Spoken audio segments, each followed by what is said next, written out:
अस्सलाम वालेकुम class, welcome to the new session. आज के इस लेक्चर में हम सीखेंगे कि एसक्यूएल सर्वर में डेटाबेस किस तरह क्रिएट करते हैं। तो एसक्यूएल सर्वर को इंस्टॉल करने के बाद सबसे पहले जब आप इसे ओपन करेंगे तो कुछ इस तरह का इंटरफेस आपके सामने आएगा।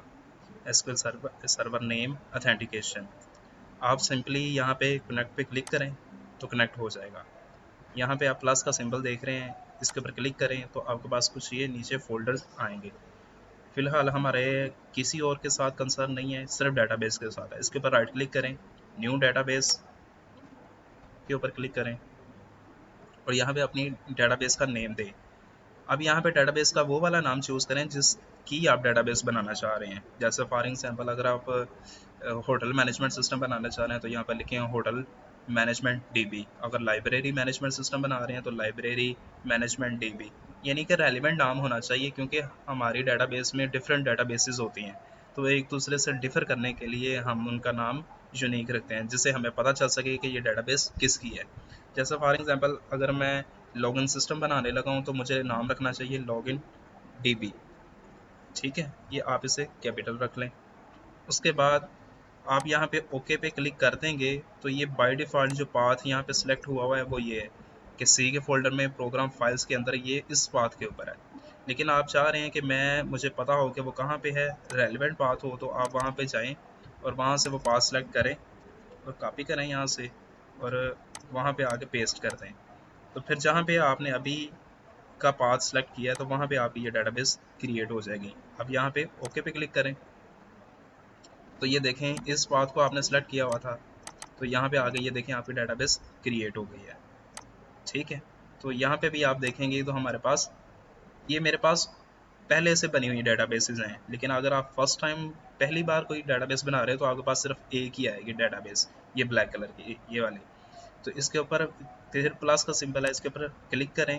ये टेबल्स हैं, और भी यहाँ पे चीज़ें हैं लेकिन फ़िलहाल हमारा उससे कोई कंसर्न नहीं है। टेबल्स के ऊपर राइट क्लिक करें, न्यू और टेबल। अब यहाँ पे आप डिफरेंट टेबल्स क्रिएट कर सकते हैं। तो टेबल्स क्या हैं, जस्ट आपकी वो डेटाबेस में एंटिटीज़ जो होती हैं, जैसे स्टूडेंट एंटिटी होती है, टीचर एंटिटी होती है, एम्प्लॉय एंटिटी होती है, डॉक्टर एंटिटी होती है, तो वो टेबल्स होते हैं बेसिकली। तो यहाँ पे आप उन टेबल्स के अंदर जो आपके एट्रीब्यूट्स होते हैं वो कॉलम नेम होते हैं। तो यहाँ पे आप अपने नाम रख सकते हैं। जैसे फॉर एग्जांपल हमारे पास स्टूडेंट के हवाले से अगर मैं बना रहा हूँ तो सबसे पहले स्टूडेंट आईडी रखें। आईडी क्यों रखी है हमने, इसे प्राइमरी की आसानी करने के लिए, ताकि हम अपने टेबल को किसी एक कॉलम की बेस के ऊपर यूनिकली आइडेंटिफाई कर सकें। तो ये आईडी ही रखी जाती है, डेटाबेस की टर्म्स है, ये आपको पता होगा। उसके बाद इसका नेम, उसके बाद इसका फादर नेम। अब इस नेम के अंदर स्पेस ना दें, कॉलम के अंदर स्पेस नहीं होनी चाहिए, ये इसके साथ ही होना चाहिए। ठीक है, उसके बाद इसका पासवर्ड ले लें। ठीक है, उसके बाद इसकी ईमेल, उसके बाद इसका एड्रेस और इसके बाद इसका जेंडर। ठीक है, ये हो गया हमारे पास कॉलम के नेम। अब ये हमारे पास हैं डाटा टाइप्स। अब जो आईडी होती है हमारे पास वो इंटीजर टाइप की होती है, यानी 1 2 3 4 न्यूमेरिक डाटा टाइप। तो इसलिए इसकी डाटा टाइप भी हमारे पास एसक्यूएल सर्वर देता है कि इंट आप रखें। उसके बाद नेम है, ये आप n चार लिखा हुआ है, इसे आप n बार 4 लिख दें। ठीक है, तो इसकी ये करैक्टर की लेंथ बताई हुई है कि नेम की मैक्सिमम लेंथ कितनी हो सकती है, 50 करैक्टर तक हो सकती है। यानी एक नाम अगर आप लिखना स्टार्ट करें तो उसकी लेंथ जो है वो 50 करैक्टर तक होनी चाहिए। ठीक है, लेकिन आप इसे इंक्रीज़ और डिक्रीज़ भी कर सकते हैं। लेकिन आप रख लेंगे 150। उसके बाद फिर इसकी भी n बार 4 फादर की नेम, इसकी भी करैक्टर की लेंथ 150। पासवर्ड है, इसकी भी करैक्टर की लेंथ 150। ईमेल है और इसकी भी आप रख लें 150। एड्रेस है, अब एड्रेस जो है वो समटाइम्स किसी का बहुत बड़ा होता है और किसी का बहुत छोटा होता है, इसलिए अब आपको नहीं पता तो इसकी आप मैक्सिमम भी रख सकते हैं। ठीक है, यानी जितने मर्जी हों। अब जेंडर है, जेंडर के लिए भी यहाँ तो मेल, अगर आपने मेल फीमेल के हवाले से स्टोर करना है तो वो भी फिर आप एन वार्चर रख लें और इसकी लेंथ 150। उसके बाद ये थर्ड जो कॉलम बना हुआ है ये अलाउ नल्स। इसका क्या मतलब है कि ये हमारे पास जो नेम है ये क्या इसमें वैल्यू आ सकती है कि नहीं आ सकती। अगर आप ये फोर्सफुली उसे कहना चाह रहे हैं कि इसमें वैल्यू ज़रूर आए तो इसे आप अनचेक करें। ठीक है, यानी ये नल नहीं होनी चाहिए, इसमें ज़रूरी है कि उसका नाम होना चाहिए। ठीक है, तो जिसका आप चाह रहे हैं कि उसका वो ये कॉलम में इसका डाटा आना ही आना चाहिए तो उसको आप अनचेक कर दें। अलाउ नल का मतलब है कि मैं टिक कर दिया तो इसका मतलब है कि अलाउ कर दिया मैंने, उसमें नल हो तो कोई बात नहीं, यानी कि उसमें वैल्यू हो या ना हो कोई मसला नहीं है। लेकिन अगर आपने अनचेक कर दिया तो इसका मतलब है कि इसमें वैल्यू ज़रूर होनी चाहिए। ठीक है, फादर नेम भी उसका होना चाहिए, पासवर्ड भी ज़रूर दे, ईमेल कुछ की होती है कुछ की नहीं होती, तो ये आप इसे चेक भी रहने दे सकते हैं, यानी कि उसकी ईमेल उसने अगर एंटर कर दिया तो ठीक है, अगर नहीं की तो एरर नहीं आएगा। ठीक है, इसी तरह एड्रेस ये भी ज़रूर होना चाहिए, जेंडर वो भी ये ज़रूर हमें बताए। ठीक है, तो इस हवाले से आप इसे चेक या अनचेक कर सकते हैं। उसके बाद ये जो हमारे पास स्टूडेंट आईडी है, इसे आपने प्राइमरी की बनाना है। एक तो तरीका ये है कि इसके ऊपर राइट क्लिक करके ये सेट प्राइमरी का की पे क्लिक कर दें तो ये हो जाएगा। दूसरा तरीका ये है कि यहाँ पे ये देखें की का सिंबल बना हुआ है, तो नीचे आ भी रहा है कि सेट प्राइमरी की, तो इसके ऊपर क्लिक करेंगे तो वो देखें इसे उसने की बना दिया। एक ये, और नीचे इसी के ऊपर क्लिक करके, यानी ये जिसे आपने प्राइमरी की असाइन किया है, इसी को क्लिक करके तो ये नीचे उसकी प्रॉपर्टी शो हो जाएंगी। तो नीचे आगे आइडेंटिटी स्पेसिफिकेशन, यहाँ पे ये देखें एरो सिंबल बना हुआ है, तो इसके ऊपर क्लिक करें तो नीचे ये ओपन हो जाएगा। तो इस आइडेंटिटी ये नो है, इसे आप यस कर दें। ठीक है, इसका क्या मतलब है, ये आईडी जो है ये ऑटो इंक्रीमेंटेड हो जाएगी। ऑटो इंक्रीमेंटेड का मतलब कि जब हम पहली रो एंटर करेंगे तो उसकी आईडी 1 असाइन हो जाएगी, जब हम दूसरी रो एंटर करेंगे तो उसको आईडी खुद ब खुद 2 असाइन हो जाएगी, यानी 1 2 3 4 5 इस तरह वो इंक्रीमेंट करता रहेगा खुद ब खुद।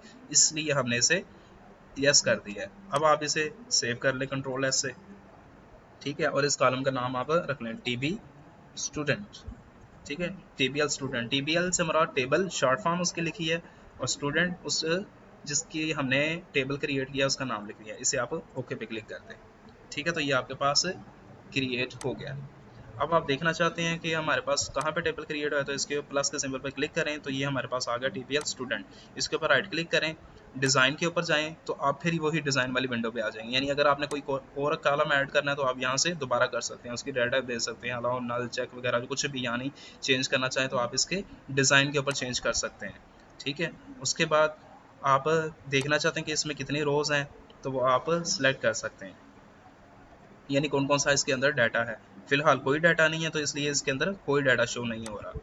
ठीक है, उसके बाद यहाँ पे राइट क्लिक करें तो एडिट, इसका मतलब है कि आपके पास जो डाटा इस रो में आया हुआ है उसे आप कुछ चेंज वगैरह करना चाहते हैं तो आप यहाँ से कर सकते हैं। ठीक है, अब मैं यहाँ पे एक रो ऐड करके दिखाता हूँ आपको। खाबर, फादर नेम गुलाम साबिर।